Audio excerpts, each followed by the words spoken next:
Welcome back to the channel, my spooky viewers. I hope you're ready for a chilling ride into the heart of darkness.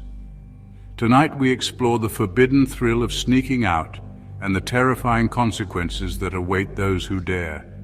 We've got 3 true stories sent in by viewers just like you that prove the shadows hold more than just secrets. They hold fear itself. So dim the lights, turn up the volume, and prepare to be disturbed. These are the stories that'll make you think twice before you ever sneak out again, if you can even bear to think about it after this. Our first tale takes us deep into rural America, where the night is alive with the sounds of crickets and rustling leaves. David, a restless 16-year-old, felt invincible on that humid summer night. His parents were sound asleep, their rhythmic breathing a lullaby he was eager to disrupt. David and his friends had a tradition meeting at the edge of Blackwood Forest, a place whispered to be haunted. Eager to prove his bravery, David never let the stories deter him. He carefully climbed out his bedroom window, the familiar creak of the old wood like a comforting secret. The air hung heavy as he made his way through the sleeping neighborhood, adrenaline quickening his steps. He could already picture the bonfire, hear the crackle of burning wood, and smell the sweet scent of freedom. When he reached the edge of the woods, his friends were already there, their faces lit by the flickering flames. Laughter and hushed voices greeted him as he settled into his usual spot. But as the night wore on, the stories and laughter died down, replaced by an unsettling silence. David noticed it first, a prickling sensation at the back of his neck. The air grew cold, a damp chill seeping into his bones. He scanned the darkness beyond the firelight, his senses on high alert. The woods were never truly silent, but this was different, an oppressive stillness. His friends, sensing his unease, fell quiet, their eyes darting nervously. Then they heard it. A low growl, guttural and primal, from the depths of the forest. Their blood ran cold. The growl was followed by heavy footsteps, slow and deliberate, circling their small haven. Fear tightened its grip on David's chest. He exchanged terrified glances with his friends, their faces illuminated by the flickering firelight. They huddled closer, whispering prayers for safety.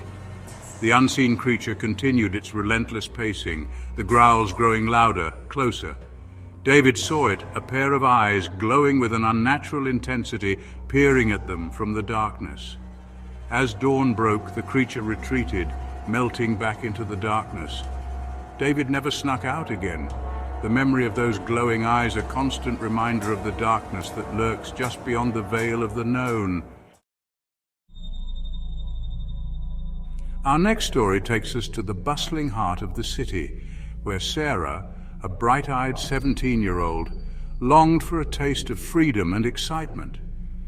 The constant parties she heard about, the ones her parents forbade her from attending, became a siren song.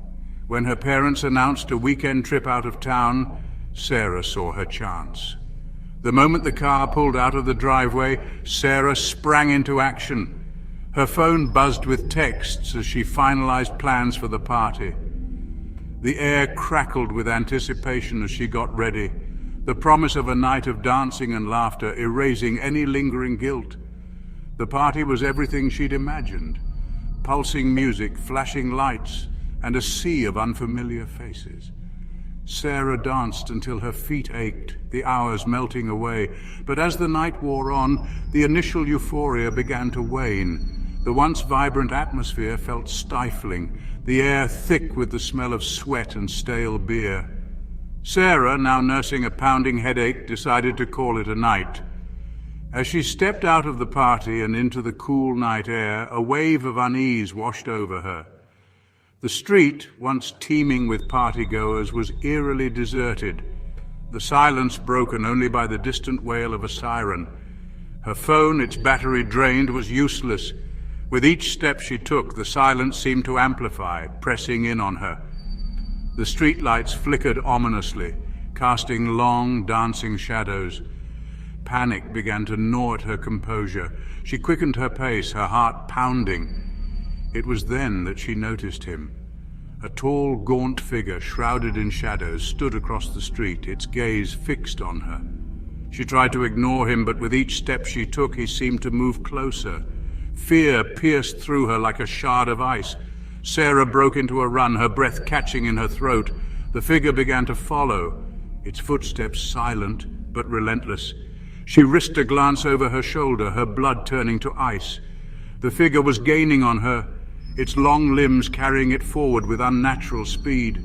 Just when she thought her lungs would burst, she saw the familiar glow of her house. She fumbled with her keys, her hands trembling. The door swung open and she stumbled inside, slamming it shut. That night, Sarah vowed never to sneak out again, the memory of the shadowy figure forever etched in her mind.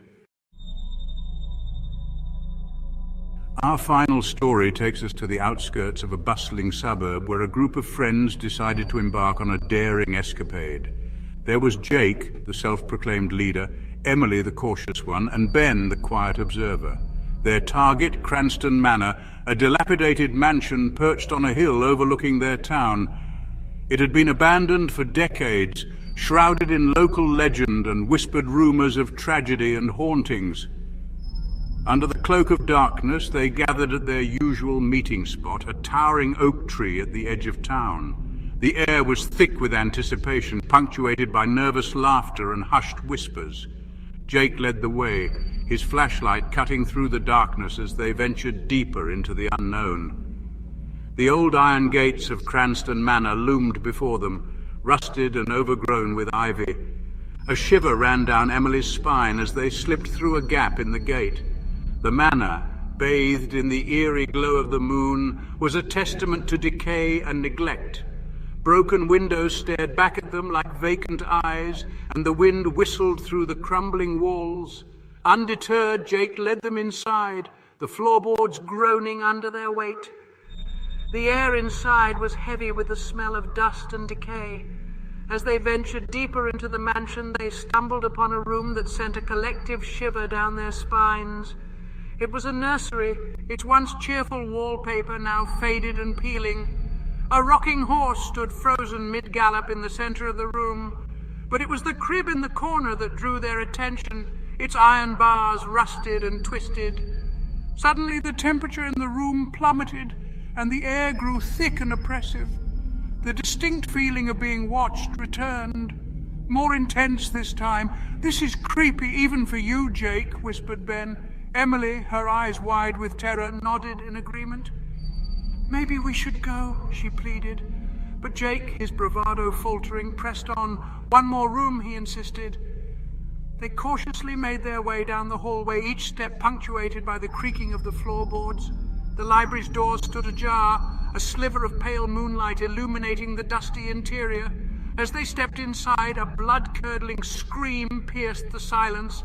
Emily crumpled to the floor, her eyes wide with terror. Jake and Ben spun around to face the source of the scream. Standing in the doorway was a figure straight out of their nightmares. It was tall and skeletal, its clothes tattered and torn, its face hidden in the shadows. Its eyes burned with an unnatural light, twin pinpoints of malevolence. Terror surged through them. They turned to flee, racing back through the mansion, the figure's chilling laughter echoing behind them. They never spoke of that night again, the memory of the terrifying figure and the blood-curdling scream forever seared into their minds. So there you have it. 3 chilling tales of sneaking out gone wrong, proving that sometimes the greatest thrills come with the heaviest prices. If you enjoyed tonight's descent into darkness, be sure to give this video a thumbs up and subscribe for more terrifying tales. And don't forget to hit that notification bell so you never miss a story. Until next time, sleep tight, and remember, the shadows are always listening.